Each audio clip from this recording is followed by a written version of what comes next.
A wake-up call has been served to politics of brinkmanship. This celebratory display of a tableau depicting the moment of assassination of former Indian Prime Minister Indira Gandhi by the Khalistani separatists in 1984 is the clearest sign of the thriving Khalistani secessionist conspiracy on Canadian soil.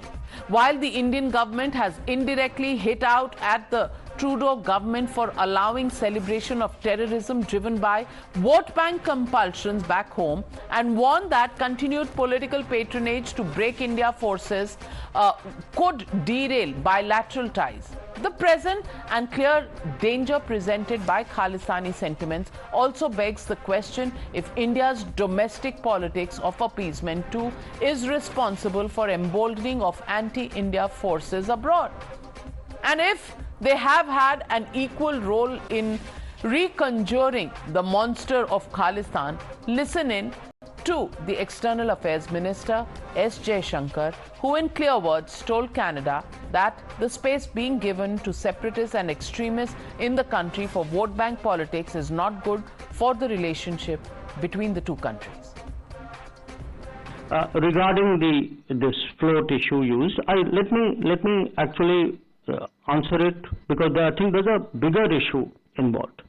And the bigger issue involved is really the space that Canada has continuously and frankly to us, we are at a loss to understand, other than the requirements of vote bank politics, why anybody would do this. Because if you look at their history, I mean, you would imagine that they learn by the history and they wouldn't like to repeat that history. So it isn't only one incident, however egregious it may be. I think there is a larger underlying issue about the space which is given to separatists, to extremists, to people who advocate violence. And I think it's not good for the relationship, and I think it's not good for Canada. You're watching the News Hour at 9, debate number 2 on Times Now, Super Prime Time.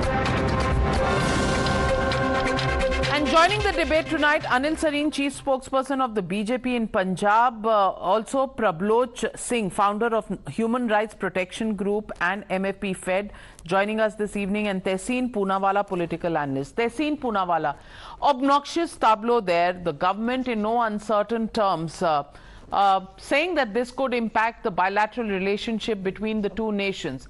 But the question is that why, as political parties in India, are we not together from the imminent danger of such separatist groups that are raising their head somewhere in India as well?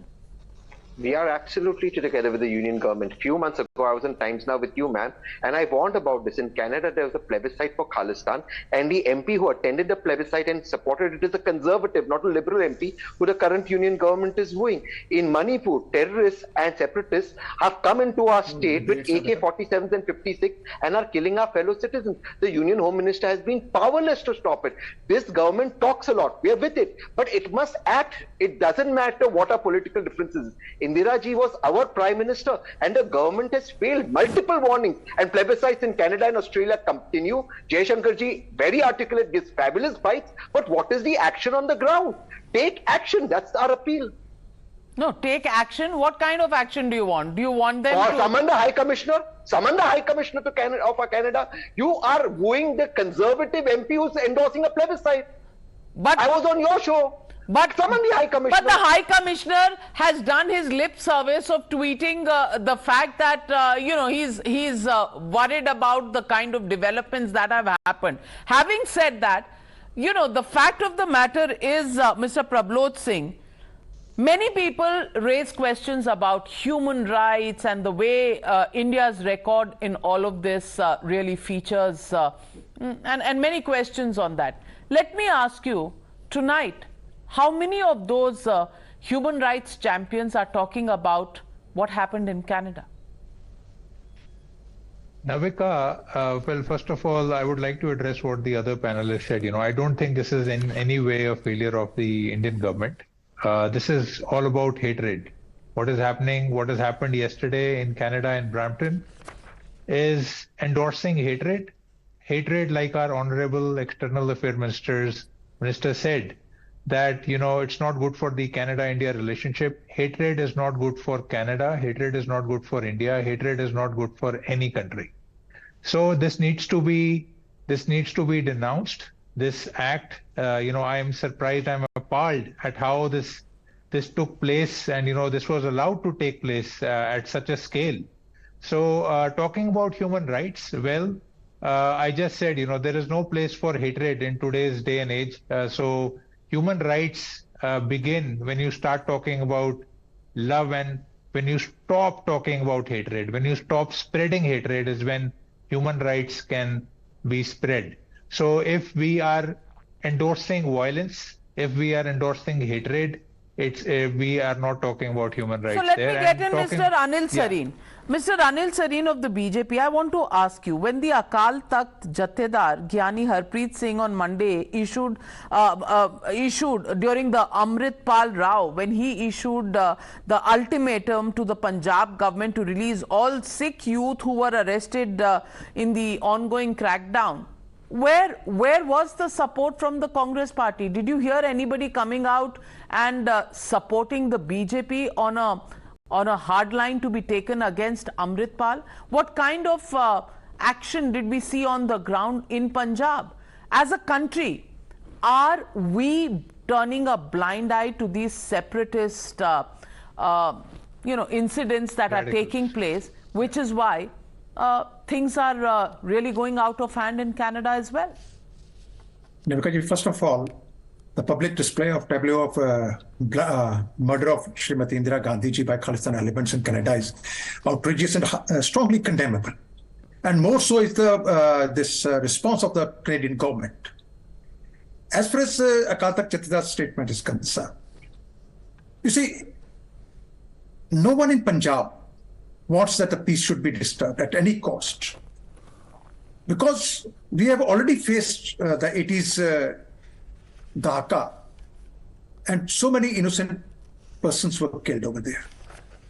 So when the Amritpal episode came, he hardly got any public support when he ran away and from the police. He's running here and there.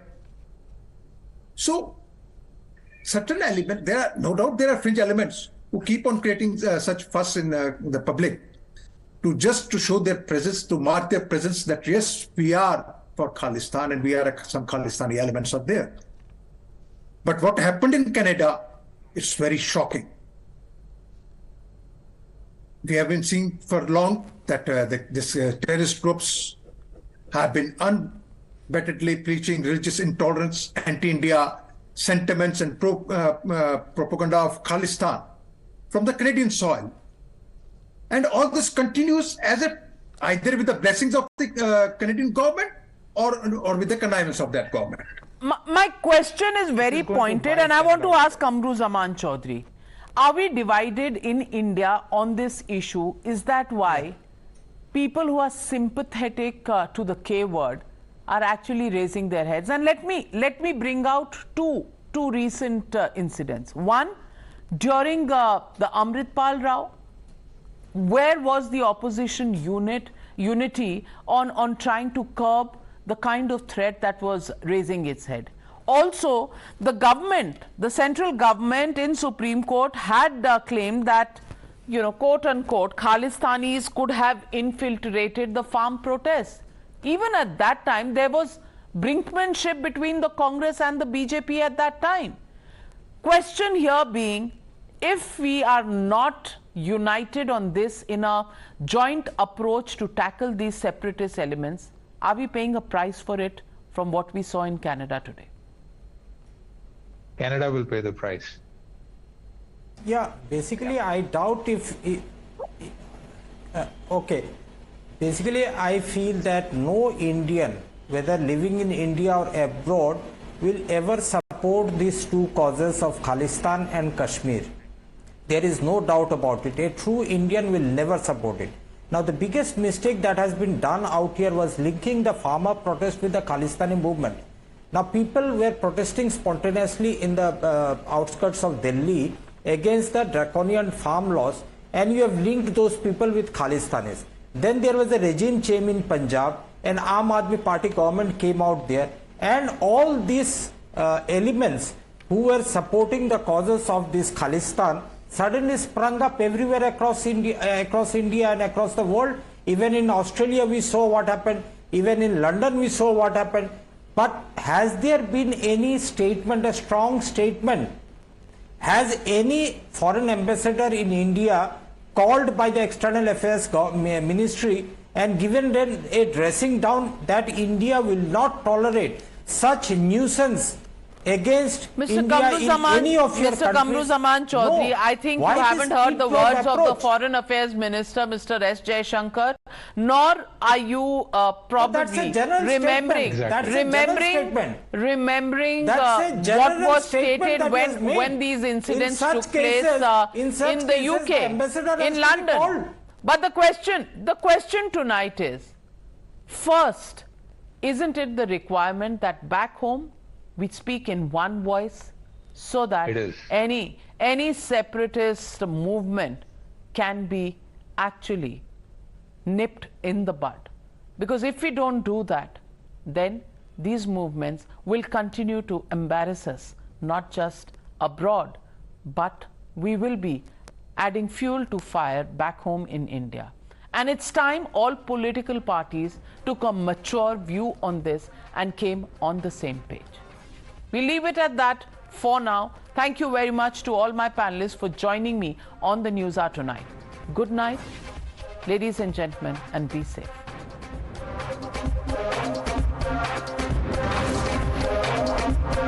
You were watching the News Hour at 9. Stay tuned.